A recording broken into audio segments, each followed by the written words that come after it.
And when he says the taste of Mexico, they like we had to do that take twice because the camera operator was laughing so freaking hard that the shot was just like going up and down. Well, it So did fit him perfectly because then he says like gracias in like a very bad, like Americanized way. I was like, this is exactly what Lochlyn would do. and that's what I love about working with this film family, is that we're all aware of the films we're making.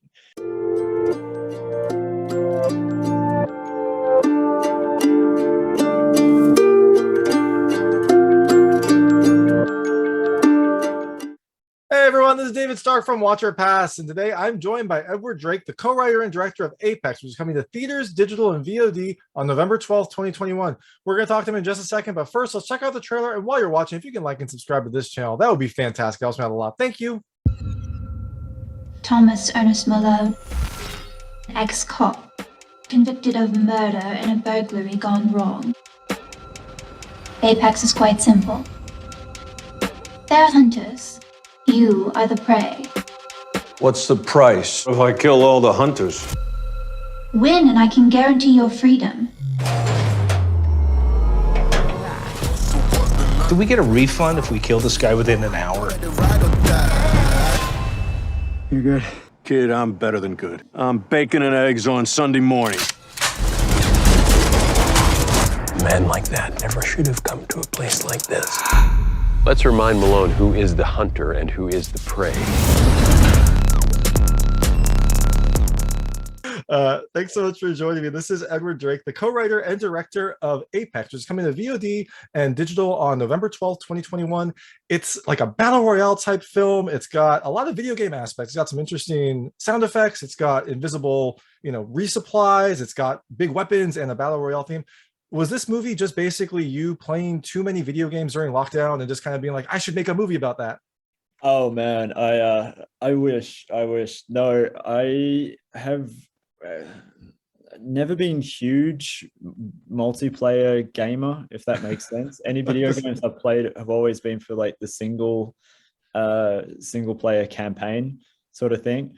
And I just think that there's such a language with video games that young audiences are fluent with now, that it felt like we have to take advantage of that, because this is the way that it's just fun ways to interact with stories in a new way, the cool little ways that can tell you little things about characters and that sort of thing. Like when Lochlyn Munro is tripping over the invisible depot, like his character is a little bit older than say someone like Trevor Gretzky, but Gretzky's character would know about that sort of a thing, whereas Lochlyn Munro is threatening to give Apex a 3-star Yelp review because of depot.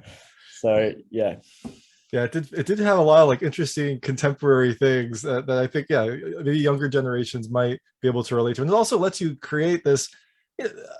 I like the setup. It's just a ridiculous scenario, but if you view it in the lens of video games, like, okay, well, this makes sense. All these ultra rich people will go to this island and hunt someone with big weapons, invisible barriers, things like that. Like it all is just like perfectly, of course, just like in PlayerUnknown Battleground, anything like that.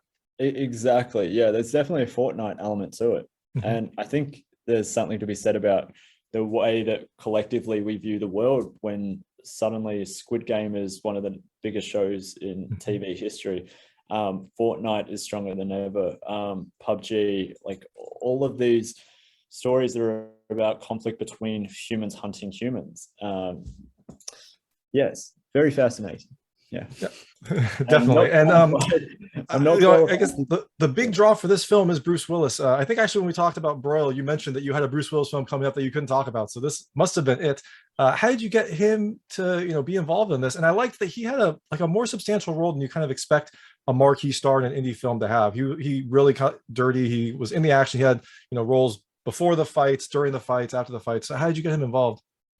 Yeah, that actually, to your point about like ripping off audiences by just like billing Bruce as the star, and then he sits at a table for 5 minutes, and then I hate that. It's like you're deceiving the audience. Like they need to, like I've walked away from projects where it's been like, cool, the star's going to be in here, and I'm like, well, I know how you're going to frame it and sell it to the audience, and that's deceptive. Like the audience's experience, that's everything. This is time that we're talking about, and if they feel that they've wasted time watching a film, that's the ultimate sin, in my opinion. So it was imperative to me to make sure that Bruce's presence and character was throughout the entire film, and in a way that made sense for the story. I'm not going to shoehorn him into scenes where it doesn't make sense just for more screen time, even though the distributors would love that.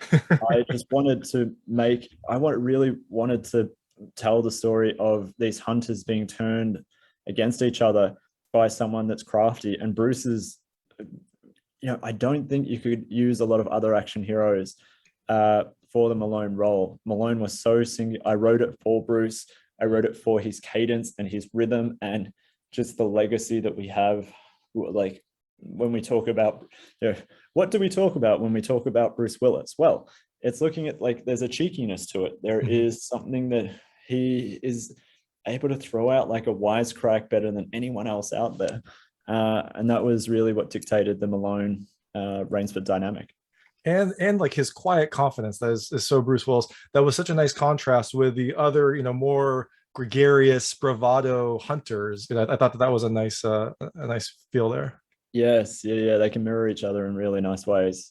And speaking of the other hunters, I also really liked, you're getting kind of a nice menagerie of actors here, because there were a lot of alumni from your previous films in this movie. I counted Lochlyn Munro, Megan Peta Hill, Bruce Willis, Corey Large, Nels Lennerson. So it seems like it seems like they like working with you and they want to come back. Is it easy to kind of write these roles for these characters, or did you just write the roles and just think, who have I worked with that would be perfect for that? With these productions, it's a little symbiotic, and there's a bit of Ouroboros going into it. For Nels's character Bishop, one of New Zealand's biggest actors, who was in Thor Ragnarok, was actually attached to the project, but then because of COVID, he couldn't get a flight out for like 30 days, and we were going to miss our shooting window. And so when that piece fell out, we had to do some rejiggling. And then I just called up Nels and I was like, how's your Scottish accent right now? And he said it was a lot better than it actually was, if we're being completely honest. I love Nels, but I'm like, dude, pick a country. Are we Irish? Are we Welsh? What are we doing here? And then I tweaked it back for Nels's strengths. Again, for Jezza, for Megan Peta Hill. Megan is one of my favorite human beings in the world. I would walk over hot coals to be able to work with her any day of the week. Same goes for Lochlyn Munro. Lochlyn and I, we just worked together last week on a film, and we had so much fun remembering back to Apex. Because have you seen the film? Apex, yeah, I saw it a couple times.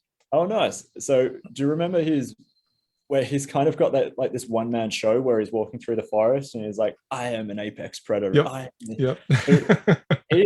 Like, working with Lochlyn is so much fun because we just made that up in the moment. That's I was awesome. like, you know what? This is an opportunity. Like, we could have just had him stalking through that sort of thing. And I said, no. We can do something that speaks to your character.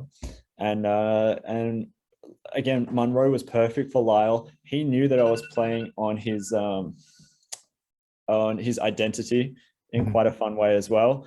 And when he says the taste of Mexico, we had to do that take twice because the camera operator was laughing so freaking hard that the shot was just like going up and down. Well, it did fit him perfectly, because then he says like gracias in like a very bad, like Americanized way. I was like, this is exactly what Lochlyn would do.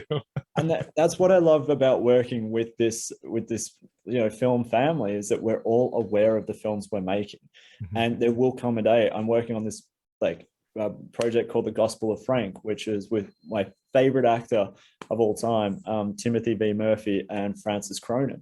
And these two guys are traveling preachers, and it's a much darker look at the way that religion has been used as an entertainment vehicle, and what that means in the larger context of our understanding of spirituality.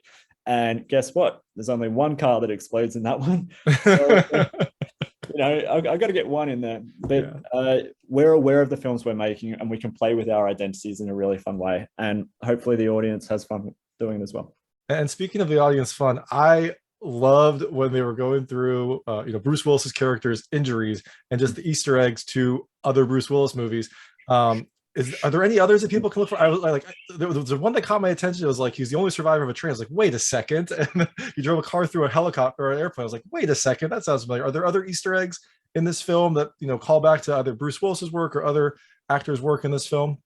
So that got cut by some very important people, and then I got cheeky in the edit and brought it back in. But I had a lot of fun with that. Originally it ended with Malone. He flew a NASA shuttle into an asteroid and somehow walked away. As like I hit every Armageddon reference, everything from The Fifth Element all the way through. The whole scene, uncut, goes for about 4 minutes. You leaped off a building as it was exploding. Rooftop as it was exploding. But yeah, we that was a lot of fun to play with. And are there other? I mean, I'm sure there must be other references. Maybe that's just kind of the most visible one. Are there other references people can keep their eyes out while they're watching to call back to other action tropes or other movies, things like that? Yes, okay. Yes, there are. So with some of the mongrels, if you look at their names, there's a bit of fun that we have with them. Perfect. All right, and I know we have very limited time, so I'll switch very quickly to the lightning round. They're just lightweight questions about the film. I'll just ask a couple because I know we're running up on time. First question: do you have any secret hobbies? Because this movie is about people with very, very secret hobbies. Great question. I am a avid runner. I run every day, and I write every day. I read quite a lot. Secret hobbies. The secret is you run with a knife at people. That's your running every day. Wait, doesn't everyone do that? Oh, really? That's just me? Oh, my bad. Okay. Out. Do I have it? No, I guess I don't. Right. I live for what I do, and you live your life on camera. And the last question: have you ever gotten like a winner chicken dinner, victory royale, any of those battle royale survival victories?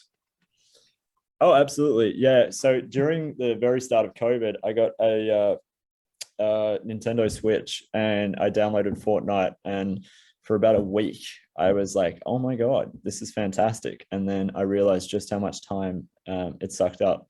But I pwned some noobs big time. Epic owns, man. It was great. He starts the interview with he's not a gamer. Then he tells me he's like this Fortnite auteur. So, the mysterious life of Edward Drake, right? It's great. All I did was hide in the bushes. And that really dictated what I was going to do. Because I was writing Apex and I'm like, cool. Well, this is kind of an environment where you can try out tactics in a really interesting way.